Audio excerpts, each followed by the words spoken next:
Bob Cobb for the Bassmasters, filling in for Ray Scott, who's off fishing. Today we're at Kentucky Lake for the Tennessee Invitational, the third stop on the 1989 Bassmaster Tournament Trail. And from the looks of things during the last 3 days' practice, these anglers have their work cut out for them with cold fronts and winds. While changing conditions might confuse and hinder some of these Bassmasters, you can bet a lot of them will find the bass. And as you'll see, they do. Stay tuned. We'll be right back from the Tennessee Invitational. Kentucky Lake and the Tennessee Invitational, the third stop for these anglers on the road to the Bassmasters Classic. After 2 tough, low-scoring tournaments this season, many of these Bassmasters are expecting big things here. Heavy catches that will put them into the race for one of the 35 coveted slots for the Classic in August. But they have to catch the bass to get the qualifying points. Kentucky Lake and its sister impoundment Barkley are joined by a canal. Together they cover more than 200,000 acres. Both lakes lie in a north-south direction, which means rough water if the wind blows during this tournament. Kentucky Lake is nearly 50 years old, but the type of structure which has produced bass here in the past, gravel points, drop-offs, and stumps, has changed. The reason is milfoil, a weed-like grass which has been in the lake approximately 3 years.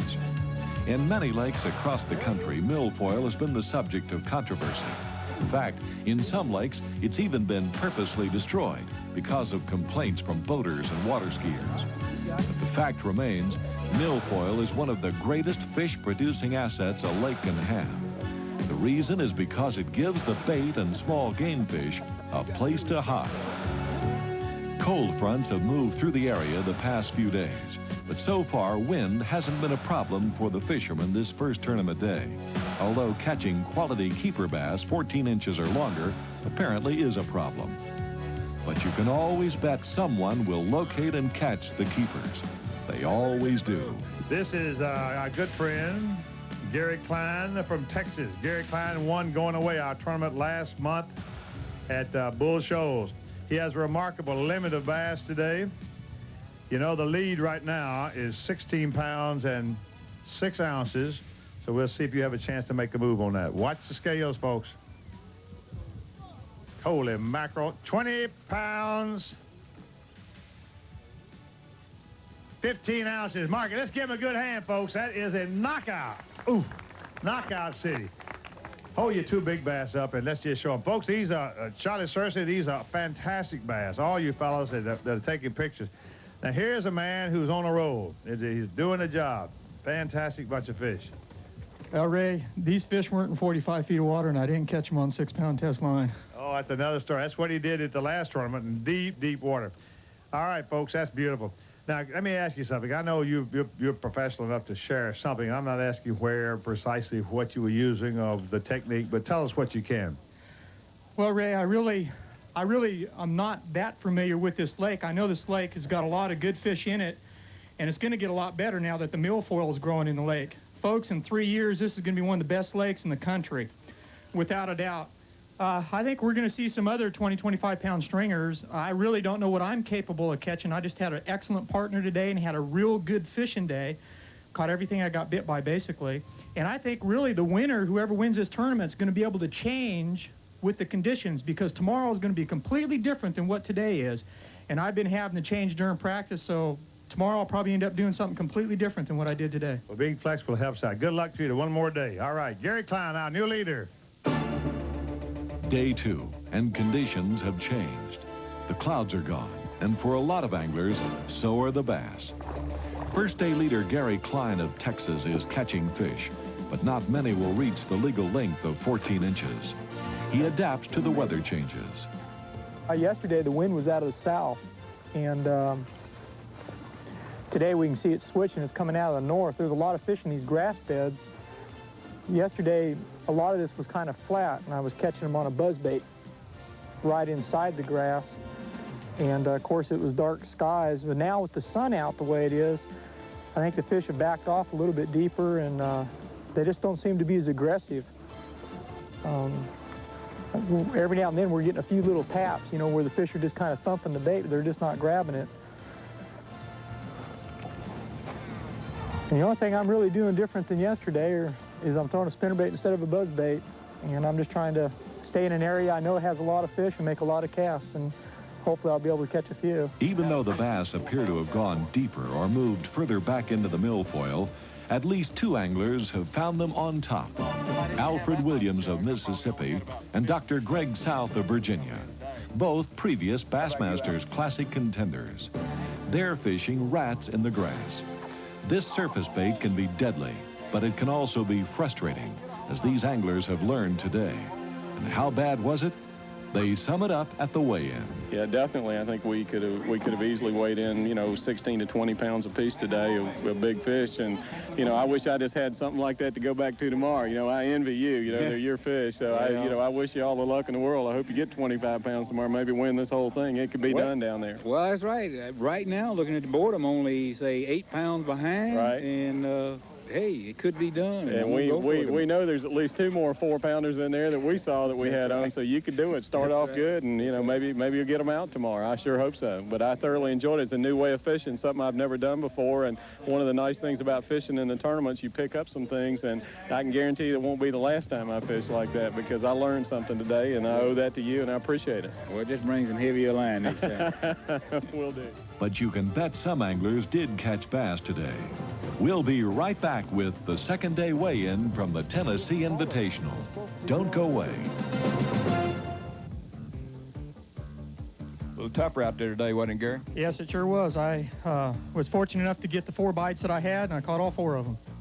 What was the big difference today? The sun. See what you have here. 7 pounds, 12 ounces. Good luck tomorrow, Gary. Thank you, buddy. And another angler makes his move. Jim Kirkpatrick came all the way from Dallas. Jim, y'all be proud of this bag. It's been real tough today. Proud of them. It was hard for You got me a to limit? catch them. Not as 6 fish, but I got some decent fish. You know. He has 6 bass. This is a big, let's hear something for Jim. 16 pounds, 12 ounces. What'd you have yesterday? 9-2. It's going to move you right up there. What does it look like for tomorrow? Just a second, we want to weigh that big one. Pardon? What does it look like for tomorrow? Well, my partner and I pulled in on a little old patch of grass right before the weigh-in, and I caught my 4 biggest fish there in less than 15 minutes. So I'm going to start there in the morning, I think. It's your big bass. What's the big bass for today so far? Anybody know? If 5-1's right, you're tied for the big bass today. You say you know where you're going to start the first thing in the morning, huh? That's correct, yeah. What was this? Tell us a little about it. I think you get that. Well, I caught most of my fish on a topwater bait and spinner bait, and just fishing a grass pattern. You know, it's a particular way you fish it, though, that you can catch these fish, and I hope it'll hold through tomorrow for me. Okay, we'll have more details on it tomorrow. Good luck tomorrow, Jimmy. Thank you. But there's another fisherman here who should never be counted out. Rick Clunn. In 3rd place yesterday, one of the all-time greats on the Bassmaster Tournament Trail, Rick Clunn from Montgomery, Texas. Rick was in 3rd place yesterday with 16 pounds, 5 ounces. Lookout leader, 11 pounds, 13 ounces. Tell us a little bit about today. Well, I think Bo pretty well said it up here a while ago. It got tough, and I kind of expected it to get tough today, and I just had to really work a whole lot harder to catch what I caught. And we're going to have a little bit more of the same thing tomorrow, so the guy that adjusts the best tomorrow will probably be the one to win the tournament. Did you play mind games with yourself out there? You go to an area, like you caught a lot of fish yesterday and you just can't get them to bite. Would you stay there and try to make them bite, or do you try to adjust and go to another area? What do you do after a cold front? I know there's a lot of other people out here that want to know what you pros do. Well, in practice, we had some similar conditions, and that's why it's, you know, you got to work as hard on the bad days of fishing as you do the easy days, because when the tournament rolls around, you may have one of those bad days to fish, and so you got to know what to do. And in practice, I kind of figured out what to do a little bit, and you know, as far as working an area, and you just got to be a lot more concise. You got to get in an area, you got to, you know, stay right in the heavy cover as much as you can, and you know, fish, the basic thing that happens when fish get under a cold front pattern is their strike zone gets very small. You know, instead of them running 4 or 5 foot to hit your bait, now they won't hardly move at all to hit it. So you got to put it on their nose and leave it there, and then hope you'd get a bite every once in a while. Gary Klein still leads this second day, but only by 9 ounces in front of Rick Clunn, and he's looking forward to tomorrow. I really feel good about going into the third day of competition. Even though my day today wasn't the best, I only caught 4 fish. I think I'm still leading the event, and hopefully I'm going to maintain a lead or stay real close to the leader. I'm in a perfect position. I'm in the position I want to be going into the last day, and it's just going to be a matter of the weather change, what's going to happen. If I get some overcast, some wind blowing, and maybe some light rain, then I think I can catch another 15, 20-pound stringer. But it's going to be a very interesting event. We'll be right back from Kentucky Lake for the last day's action and a look at how the winner pulled it out. Stay tuned. The last day of the Tennessee Invitational is clear with a north wind. Fishing is expected to be tough. But at least for Alfred Williams, the day starts off right. He's catching his bass along the protected north bank of a small creek on the east side of Kentucky Lake on rats. This is a lure that carries about a 50% miss factor in hookups. Many who fish the lure feel it's because the bass simply can't find the lure in the heavy grass. Not too far away, Rick Clunn clings to his spinnerbait pattern. But the 3-time Bassmasters Classic World Champion is having his problems this last day. And so is the leader, Gary Klein. The scales will tell the story. And Texan Jim Kirkpatrick, in 4th place this morning, comes to the scales. 25 pounds and 14 ounces. And folks, we may have a new leader working. 18 pounds and 1 ounce, and we've got a new leader. Lead it on. We want you to reach in here. This is an incredible catch. Pull the 2 bigger ones out and show these people. These are an outstanding. This man, folks, has been on our trail a number of years. The first time, in my recollection, he's led the tournament. Jim is a great fisherman, and he hails from Dallas, Texas. And he's got a whole basket full of beautiful fish. All right. Now, Jim, I've got to take a moment, and I don't want to belabor it because we have other anglers, but tell me, you were in a good, solid 4th place, and you had something clicking the first 2 days. Tell me what happened. Well, the main thing I did is I found some fish when I come in close to weigh, and I spent my time today with my partner, which was Cliff Craft, which I really want to thank him for allowing me to do that. He just said, get in the boat and do whatever you want to do, which I really appreciate. But we spent most of our time close, and fishing. Our fishing time was important, so we kept our baits wet, and the fish were there. What lure were you using most of the day? I was using a little buffalo spinnerbait. Little buffalo spinnerbait is coming on real fast, folks. I tell you, a lot of you may not get those lures in this part of the country, but it's made by a firm that you're involved with, and it's coming on gangbusters in the last 2 or 3 years. That's correct, yeah. We wish you well, and we hope you lead holes. All right, nice hand, folks, to Jim Kirkpatrick of Dallas, Texas. And here comes one angler who can take the lead. Gary Klein, folks, from Texas. Our leader threw yesterday with 4 bass, over 28 pounds of fish. Gary comes in here today with 4 bass. Weight today, 6 pounds and 14 ounces. Let's look by our scorekeeper. What does that do? He fell out of the lead, folks. Oh, Ray, I was really fortunate to catch the weight of fish that I ended up with. I was just fishing a little shallow grass bed just right up the bank here, and the first day it was overcast, and I caught that big string of fish on a buzzbait. And yesterday I had to switch and go to a spinnerbait and fish it real deep, or in other words, only about 3-4 feet, but fish it slow and easy and down out of sight. And the same thing today. Fishing was a lot slower, but I had a little backup spot. It was a pocket about 10 miles up the lake over here on the west side, and my partner and I went up there about 12 o'clock noon. I was making this little pass down this weed line, and I'm not kidding, folks, the biggest school of big bass I've ever seen in my life. There was probably, I don't know, maybe 8, 9, 10 fish, but they were all giants. They looked like alligators going through the grass, and the shad were about that long jumping out of the water. All I could think about is all I needed was 2 hits, and I could win the tournament. I had 20 pounds with, 2 or 3 fish right there. What did you throw at them? Quick. You name it, I threw it. First thing, I dug in the rod box and threw Johnson spoon because I was fishing a long A down the grass line, but the grass was so thick, there was nothing I could really work to get the fish. And the only thing I thought of is that the fish were not staying in the grass. that were coming out and pushing the shad up in there. So I spent my last 3.5 hours fishing in that little tiny bay, and we did end up catching 2 keepers out of there, but if I could have got back on them again, it would have been interesting. Give a nice hand, folks. Did a great job. Didn't win it. Won the last tournament. Thank you so much. You missed it, but you're still way up in the money now. And the scores are tallied. The man that won this tournament, some of you don't realize it because it's been so many times the lead has changed today, but we have a winner and a man who won it going away with total weight of 43 pounds and 15 ounces. I'd like a good salute for a fine gentleman from Dallas, Texas, Mr. Jim Kirkpatrick. Let's welcome him as our champion. Jim, bless you. Jim, here is your plaque, which is a limited edition affair that's specially made for us and, of course, become property of yours.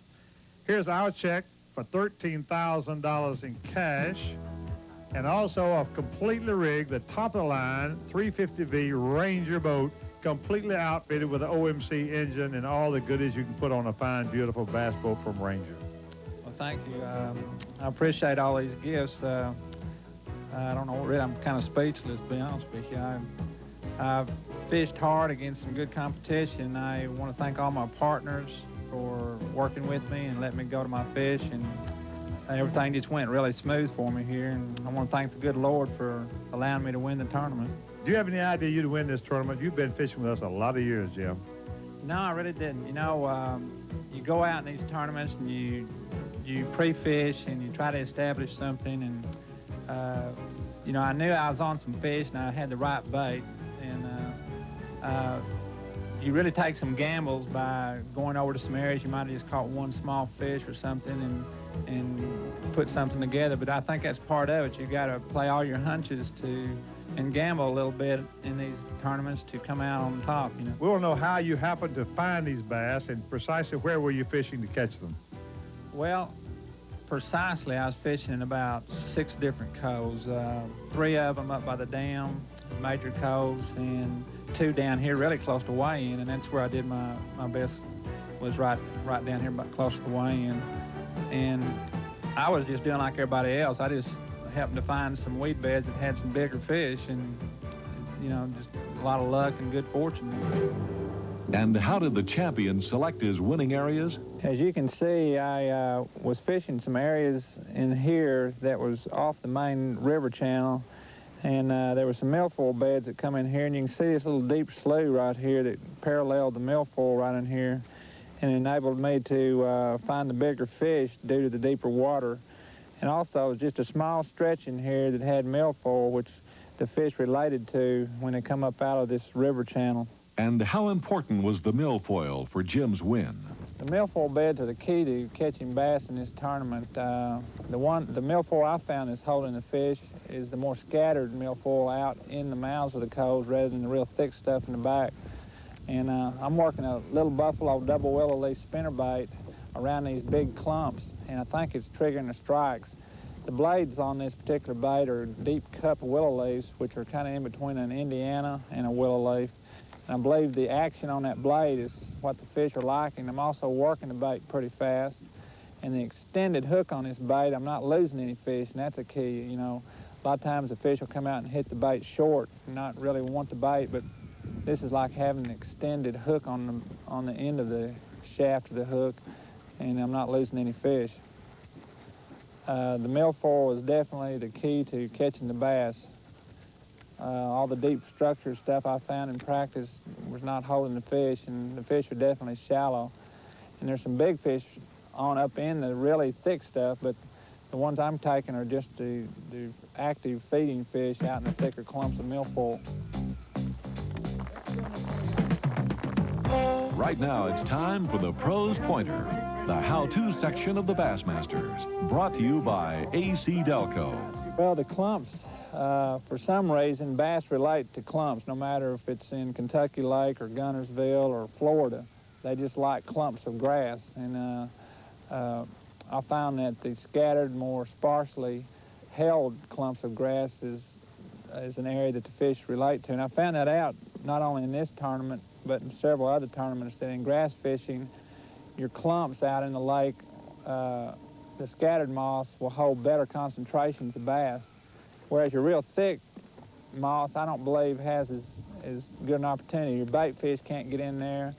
Your water's not as fertile. You have a lot more gases and things in the thick moss that has a tendency to die and run the fish off. It depletes the oxygen in the fall of the year, which I think in the fall now that you've got to look for the greenest moss too, because it's got the best oxygen content and it'll gather more bait fish. When it comes, we'll be on a working cattle ranch in Oklahoma where the bass just might outnumber the cattle. It's a great show.